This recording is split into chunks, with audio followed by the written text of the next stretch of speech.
Shut up, Dad! We got smoked sausage, and then we got jalapeno cheddar. Smoked sausage, please. Yes, please. Okay, welcome to I'm Not Crazy, Part 1. What are you This is the second try because my freaking friend came over. Why are you here exactly? The man looked up at Mark with a raised eyebrow. Mark swayed back and forth on his feet. To guard, I guess. Mark didn't know what else to say. Are you sure? Yes. I saw the flyer for the job, so here I am. Mark shrugged and the man sighed, standing slowly, walking around the desk to stand before Mark. Tell me, sir, are you aware of what you are guarding? Yes! But I need to work on this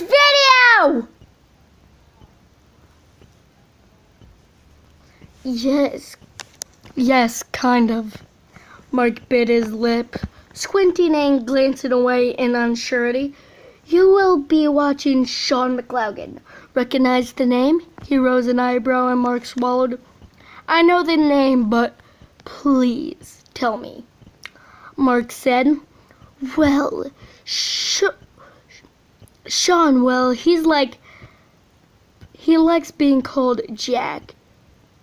He is a 26-year-old man who, from a young age, has been diagnosed with schizophrenia and a bipolar disorder, making it difficult for him to be around people. He started to explain, walking down a passage, gesturing for Mark to follow him. His family didn't seem too concerned with his son's condition, which was reckless and irresponsible. They let him live on like a normal child, letting him go to school and so on. The children at his school noticed his differences and bullied him, quickly leading to him having a great anxiety and social disorder. He sighed and Mark bit his lip. One day the bullying became too much for him to handle. He was having hallucinations of what was going on and attacked a child with a pair of scissors, stabbing him repeatedly until the police were able to pull him off, seeing as the teacher couldn't do it. He has been traveling from one institution to another because he cannot be handled whatsoever, so he is here to be made sure that he does not somehow leave. He stepped in front of a large sealed door, Mark gaping at it. But now let me tell you, we put up those flyers 3 days ago. You are the fourth person to come and try the job, he said blankly, and Mark rose an eyebrow. Oh?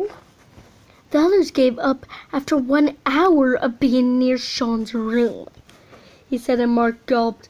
His hands began shaking, stuffing them into the pockets of his jeans. So I'll ask again.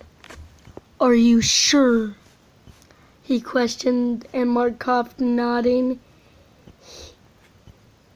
Before he nodded, the man sighed and turned into the door, placing his hand on the handle and pushing it open, revealing a small room where at the far end was another sealed door with a keypad beside it. Mark frowned, closing the door as the man told him to, his heart rate picking up with each second.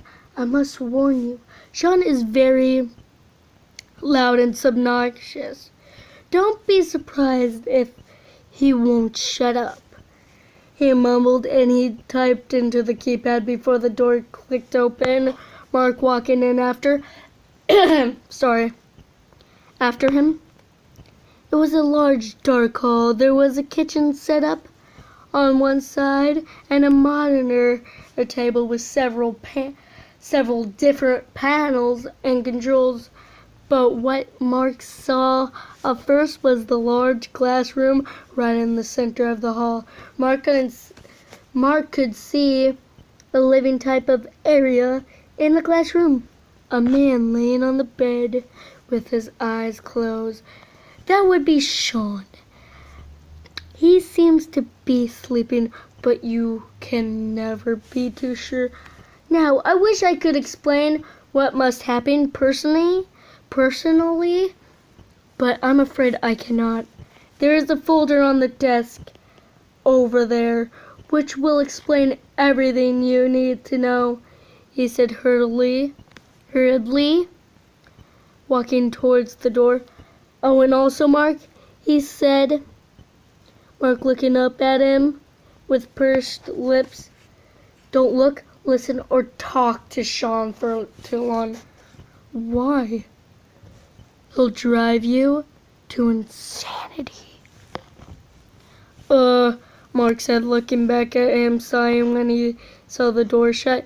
Mark turned back to the glass room, getting a slight fright when he saw the man standing right by the glass wall, staring right at him. He had pale skin, blue eyes that seemed to give off the fact that he was not mentally stable, and faded green hair, making Mark frown slightly. He wore a blue hoodie and gray sweats. Mark could see he was very skinny and small, which made him wonder how he had the strength to pull off the things he had done. What put Mark on edge was the wide smile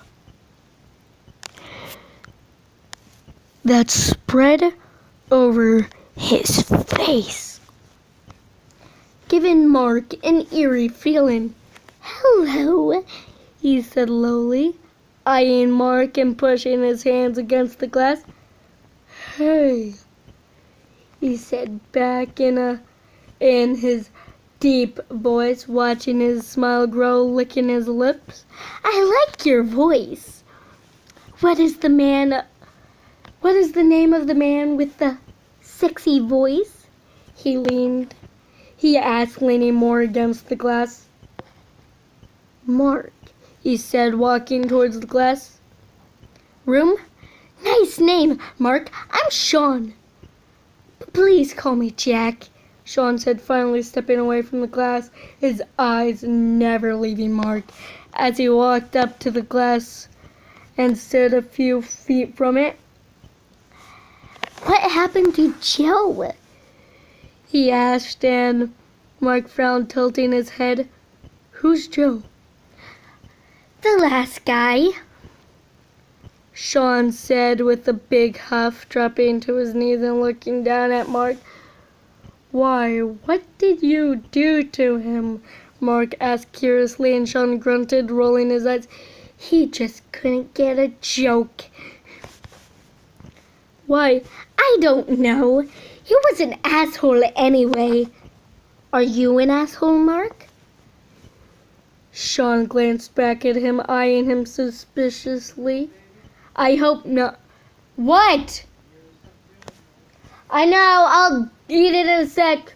I hope not, Mark began, wondering why people said that Sean was so out of control. He seemed fine. If you are, you're not going to enjoy being here, Sean said, standing and turning back to his desk, picking up a green Sharpie and drawing on a piece of paper, seeming to abandon the conversation with Mark. Mark pierced his lips, and walked to the monitor set, seeing the folder sitting down and paging through, reading over the pages. He seemed to grow tired of reading the continuous. Do not give this to Sean. Don't say this. Don't do this. He understood what he was meant to do and how he should do it, glancing up at Sean, who threw pages that he had finished drawing on the ground, drawing on another piece of paper. When Mark had finally finished reading the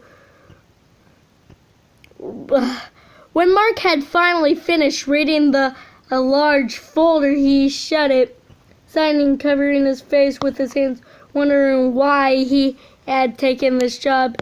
Do you agree? Sean suddenly said, and Mark looked up seeing him still sitting in his seat, looking over at him with a questioning gaze, with a questioning look. What? Shut up! Mark asked. Do you agree with what?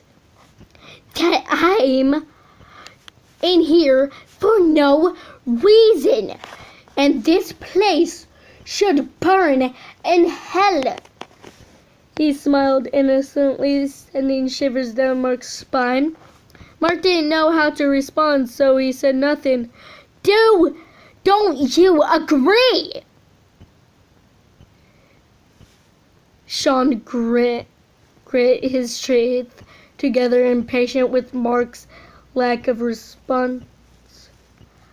I haven't been here long enough to say so. I can't really answer your question, Mark said, and Sean calmed down, seeming satisfied with his answer. That's true. I'll ask you that later when you least expect it. He winked at Mark quickly, looking away, not wanting to stare into those blue eyes anymore. Do you like video games? Yes, Mark said it with a smile, and Sean grinned, standing and walking to the glass. What's your favorite? He asked, and Mark hummed and thought, I can't choose. There are so many. Mark shrugged, and Sean smiled softly. You're the first one to like video games, Sean said lowly. What do you mean? Mark frowned. The others didn't like video games, so when they came to feed me, I stabbed them with my Sharpie. He smiled childishly, and Mark's heart caught in his throat. What's the matter, Mark? Cat got your tongue? Sean growled lowly, suddenly slamming his fist on the glass, making Mark flinch. You look scared, Mark. Are you scared of me? His gaze turned sad. You think I'm crazy, too, don't you? He suddenly became enraged. I'm not crazy, he screamed, slamming his fist on the glass once more. I am not fucking crazy. Do you fucking hear me? Huh? Mark, he screamed. Mark's eyes widened and his heart beat against his ribs. Sean, calm down. He stood, but this only made Sean angrier. I am calm, motherfucker, he yelled, glaring at Mark. Mark walked to the door of the bathroom, Sean watching him fiercely. Where are you going, Mark? Are you going to give up like the fucking other assholes? He yelled, watching him. Mark opened the door and closed it behind him, his hands grabbing his red locks and silently sliding down to the ground, digging his head in his knees as he sat, being thankful for the silence that surrounded him.